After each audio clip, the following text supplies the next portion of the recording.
सबसे प्रथम परम धाम निज महल चैतन्य घन स्वरूप आनंद कंद को भी आनंद प्रदान करने वाला महामहिम श्री वृंदावन धाम आपको बार बार प्रणाम करते हैं। जहां प्रेम रंग में भरी हुई कुंजों में प्रेममयी केली रंग भरे श्यामा श्याम करते रहते हैं, जहां आसपास प्रेम स्वरूपा यमुना जी प्रवाहित है, जहां रंग भरे समस्त सहचरियां विराजती हैं, जहां अद्भुत अद्भुत प्रेम रंगमयी लताएं, तरु, पल्लव, पुष्प, भ्रमर, खग, मृग, पशु, पंछी सब और सब जहां रंग भरे राधा राधा राधा ऐसा पुकारते रहते हैं। यहाँ के पत्तों से भी राधा नाम की ध्वनि, यहाँ के खग मृग पशु पंछी सब राधा यश गायक है। राधा यशु मुखर मत्त खगावली के रंग भरे अर्थात प्रेम रंग में भरे हुए यहाँ के खग मृग पशु पंछी सब राधा राधा पुकारते रहते हैं। और ललित राग रागिनियों की परम प्रवीण स्वामिनी जी की सहचरियां स्वामिनी जी को प्रसन्न करने के लिए अद्भुत भाव अद्भुत राग रागिनियों से गायन करती रहती है। भोरी सखी कहती, हे वृंदावन के खग मृग पशु पंछी, हे वृंदावन की तरुलताओं, हे वृंदावन की यमुना महारानी रसरानी रजरानी, हम पर कृपा करो। हमें केवल प्रीति चाहिए प्रियालाल, और कुछ नहीं। मेरा हृदय व्याकुल होकर श्यामा श्याम के लिए प्रतिपल तड़पता रहे, रोता रहे, ये प्रीति चाहिए। अहो भाग्य जिनके हृदय की समस्त कामनाएं उपासना की धारा के प्रवाह में बह गईं और एक चाह रह गई श्यामा श्याम की प्रीति की, श्यामा श्याम की सेवा की, श्यामा श्याम के सुमिरन की, श्यामा श्याम के मिलन की। अहो भाग धन्याति धन्य हो गया।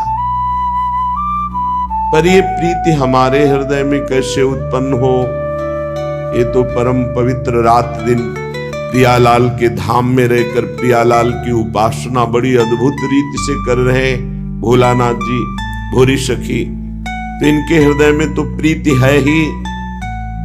अपने अधम जो इंद्रियों के विलास में विचर रहे हैं, कैसे प्रीति हो प्रियालाल से। तो श्रीपाद प्रबोधानंद जी कह रहे हैं, त्वयि कृत कुकर्म कोटेरपि चांडालान महा अधमस्यास्य। चिंता नहीं करनी,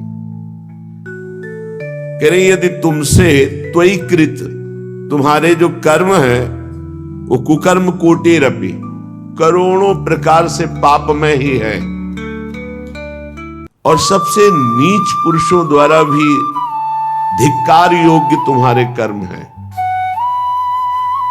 तो भी तुम्हें अब चिंता नहीं करनी। यदि हमारी बात तुम्हारे कान तक पहुंच रही है तो तुम्हें चिंता नहीं करनी। ईशोपि नैव शरणम, ईश्वर की कभी शरण नहीं हुई, कभी नाम जप नहीं किया, करोड़ों कुकर्म किए और नीच पुरुषों द्वारा भी धिक्कार योग्य है, ऐसा भी है। तो कह रहे हा वृंदारण्य किम विधास्यसि में, क्या आपके पास मेरे कल्याण करने के लिए विधान नहीं है?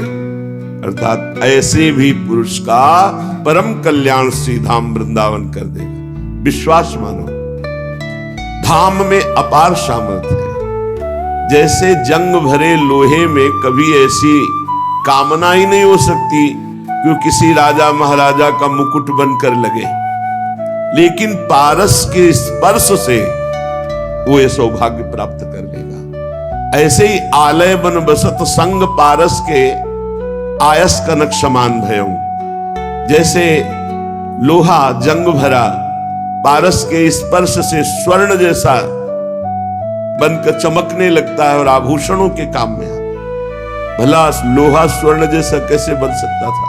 ये पारस का चमत्कार। तो ये धाम का प्रभाव कि जो करोड़ों कुकर्म करने वाला वो नरक जाएगा, जो कभी भगवान का शरणागत नहीं हुआ, कभी भजन नहीं किया, केवल पापाचरण और नीच पुरुषों द्वारा भी धिक्कार योग। ऐसे कुछ कर्म हैं जिन कर्मों को नीच पुरुष भी धिक्कारते हैं कि धिक्कार है, यद्यपि मैं पापी हूं लेकिन ये मुझसे बड़ा पापी है, क्योंकि ये निकृष्ट कर्म कुछ ऐसे हैं जैसे बाल हत्या, सोते हुए पुरुष की हत्या, गर्भ हत्या, ब्रह्म हत्या, ये ऐसे बड़े बड़े पाप हैं जिन्हें नीच पुरुष भी कहते हैं, इनको नरक में भी ठौर नहीं मिलेगी, अर्थात नारकी पुरुष भी उसको धिक्कारते हैं। यदि ऐसा भी पुरुष, ये कमाल की बात, चमत्कार की बात, धाम का आश्रय और वास स्वीकार कर ले, तो श्रीपाद प्रश्नवाचक करते हैं वृंदावन से कि वृंदावन के आपके पास उसके कल्याण के लिए कोई विधान नहीं,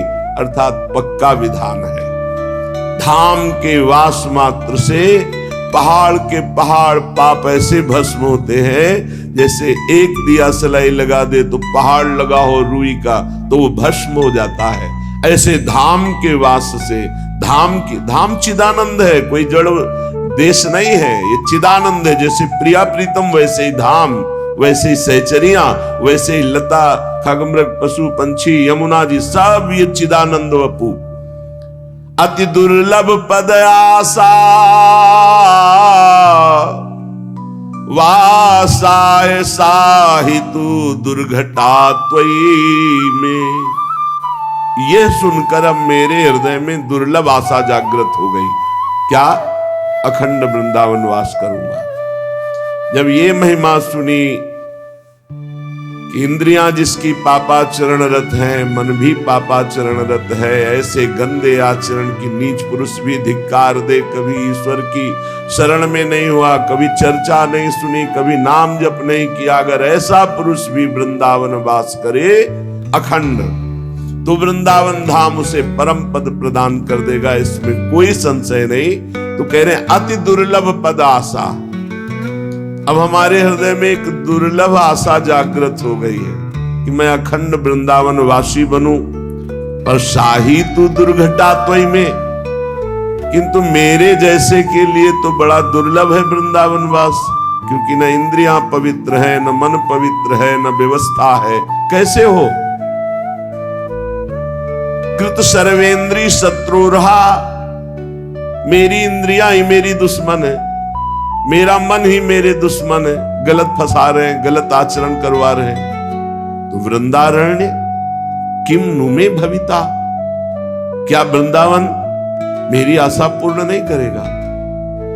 मैं वृंदावन की शरण में हूं, अब तो वृंदावन ही मेरी आशा पूर्ण करेगा। सच्ची मानो, एक होता है व्यवस्था से वृंदावन वास, एक होता है वृंदावन की व्यवस्था से वृंदावन वास। बस केवल वृंदावन का आश्रय। तो आप देखो, ये वृंदावन की व्यवस्था है, ये वृंदावन की व्यवस्था है। अगर अपनी व्यवस्था से रहते तो कितना बड़ा कर लेते, वृंदावन की व्यवस्था से रहे तो देखो कैसे रख रहे हैं। कोई भी ये मत सोचो कि मेरे पास व्यवस्था नहीं है तो वृंदावन कैसे व्यवस्था करेगा, जैसे हमारी की ऐसे करेगा, पक्का मान लो। पर भरोसा दृढ़, परीक्षा में पक्का। परीक्षा क्या? अब प्राण त्याग देंगे लेकिन वृंदावन नहीं छोड़ेंगे। संपूर्णता, जोर से हाथ पकड़ लिया कि अब तुम जाने की सोचोगे भी तो हम तुम्हें नहीं जाने देंगे, ऐसे वृंदावन प्रकटता। ये कोई ना सोचे कि हमारी व्यवस्था नहीं तो वृंदावन कैसे बात। जिनके पास व्यवस्था है उनसे बढ़िया व्यवस्था वृंदावन करेगा। बस धैर्य रखो। किसान भी फसल बोता है तो 6 महीने में तैयार होती, सिंचाई और सब मेहनत कर। आप धैर्य रखो, थोड़ा ठोकरे खाओ, फुटपाथ का सेवन करो, इधर उधर जैसे समय व्यतीत करो, रो हा वृंदावन। जिस दिन सुन लेगा वृंदावन, वो ऐसी भारी व्यवस्था करेगा, कोई त्रिभुवन में नहीं कर सकता ऐसी व्यवस्था। क्या? शरीरवास की व्यवस्था, भजन की व्यवस्था, प्रियालाल के मिलन की व्यवस्था, प्रियालाल के समीप पहुंचाने की व्यवस्था, अनंत जन्मों की बिगड़ी बना देता है श्री धाम वृंदावन। बड़ा कृपालु है।